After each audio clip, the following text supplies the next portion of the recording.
So as Patrick Peterson approaches our location, there's the headset for you, sir. We appreciate you coming to see us. Dalvin Cook is going to stop by when we finish up with Mr. Peterson. Thank you for coming to see us. We appreciate it. How did today go for you guys?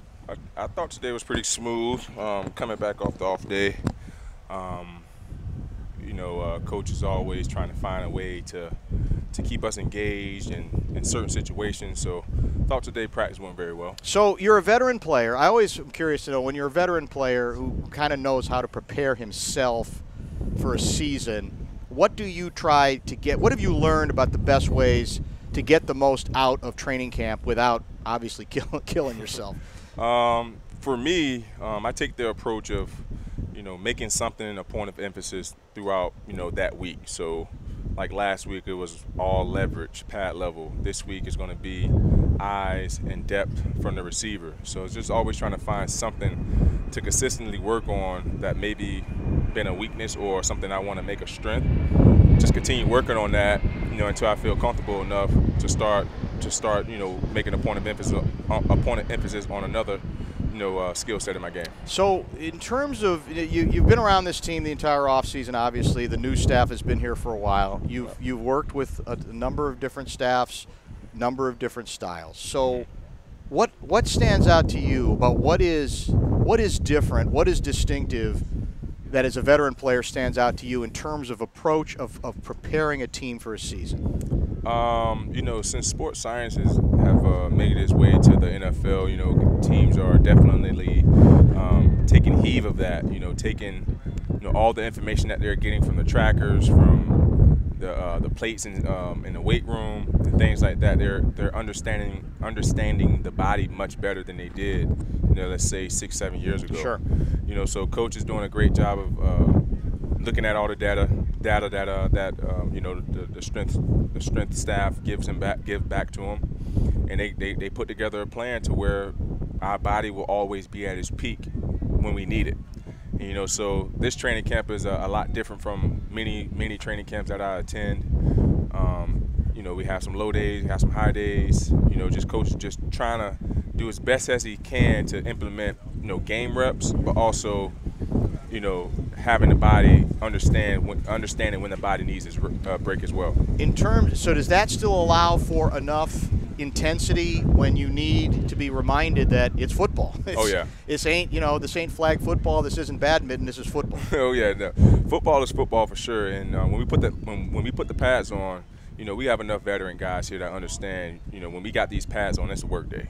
It's not no day we're going out there, no lollygagging. This is when football is actually being played. So we want to go out there and put our best foot forward at all times, because how we're practicing with the pads on, we want to make sure that carry over to the game on Sunday. It's no secret that this defense the last couple years was not up to its previous standard. Yep.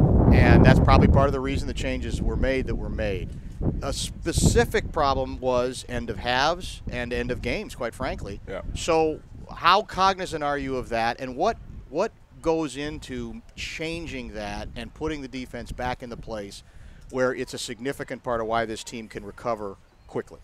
Well, it started with, bringing in Ed Donatell in, having the resume that he's had over the last decade, being with the 49ers, the Bears, Denver, so the things what he's been able to put on his scheme that he's been able to put on tape, it's been remarkable. And, now that we have him here, I believe the majority of the guys that was here last year, we understood that was our Achilles heels last year. So we're taking a point of emphasis into practice, making sure that we dominate those situations, because I saw a stat, I forget, maybe like 3 months ago, if we don't allow teams to score before half or at the end of the game, it would have been like 15-2 or something crazy like that. So I believe it. We understand that that's going to be a huge point of emphasis on the defensive side of the ball going into this 2022 season.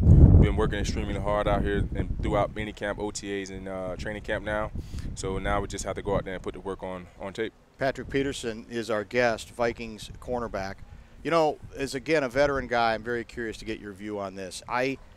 I worry sometimes that for players it becomes too easy to make it about well, the coach we had was part of the problem, and the new coach we have is part of the solution, and that it takes that can be oversimplified. Yeah. You've been around, and my gut tells me your relationship with Mike Zimmer was good, that you enjoyed playing for him. So do you worry about that as a veteran guy, that players make it too much about the coach, like that guy was the bad guy and now we got the good guy? No, I never fall into that trap. At the end of the day, at some point, teams or whoever, they're looking, if it's not working now, they're always looking to move on, and that's just the matter of the fact, and that's just the business that we work in, so Coach Zim did a great job here last year, because that was the only year that I was here with him.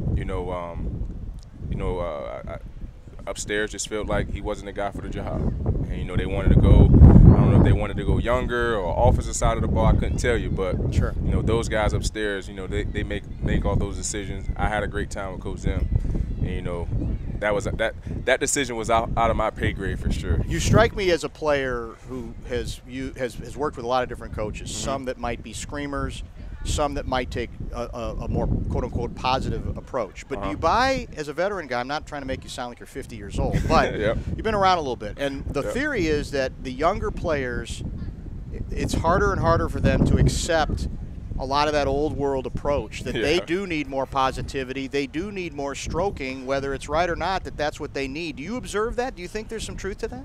I would say it's definitely a different era. I would definitely say that, because when I was coming into the league, it was a lot of yellers, a lot of older guys. I believe, I think the average age was 27 when I came into the league. Now it's 21. So it was a lot more screaming now than it was now. You have more, I guess, like you said, old school style coaches. But as we get older, the guys who are coming in and the guys who are the cornerstone of the team is much younger. And just as coaches, you just have to learn how to evolve with that. I feel like you could still be a yeller, but at the same time, you have to understand your personnel, understand who you're yelling at, understand who you're singling out per se, because a lot of guys think their manhood may be challenged. So it is what it is, but this generation is definitely different. Last question. When you make a coaching change, a lot of times the feeling is, well, it's going to take time for the team to sort of gel. But do you view this, based on previous successes, the talent that you still have here, do you view this as a season that you believe this team can immediately become a playoff caliber team that can make a run immediately? It's hard to say that right now. I know there's no doubt in my mind I believe that, but at the end of the day, we have to go out there and prove it. We have to go out there and execute the game plan. We can't have no my bads. We can come up with the greatest game plan ever, and if we don't go out there and execute it, what good was that game plan? So it's going to come down to the ownership on the players. And like you said, I believe now having the guys going through what we went through last year, coming into this year with a whole new focus, a whole new regime, and just a determination to get back where we belong. And I love the fact that we're riding under the radar right now. That's exactly how I like it. And when we get there, don't be surprised, because we won't. Appreciate the time, man. Thanks for coming to see us. All right, guys. No Patrick problem. Peterson helping us out. Dalvin Cook is going to be up here in just a minute as well. It's a pretty good day when you get these two guys back to back.